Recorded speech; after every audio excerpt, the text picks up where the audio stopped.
All right, I've been testing three of the biggest camera phones right now, and honestly, each one feels like it's playing a completely different game. First up, the Sony Xperia VIII. This one is for the control freaks, in the best way. You're getting huge sensors, Zeiss optics, and full manual control that feels closer to a real camera than a phone. If you shoot RAW and love tweaking every detail, Sony is in its own lane. Then there's the iPhone 17 Pro. This is the just press record and it works champion. Colors are consistent, skin tones look natural, and video? Still unmatched.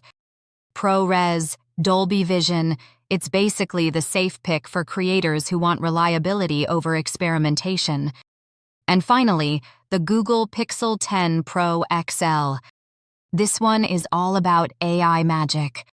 Low light shots look cleaner than they should, and it punches way above its weight in tricky lighting thanks to Google's computational photography. So here's the truth. Sony is for purists, iPhone is for video pros, and Pixel is the AI powerhouse in between.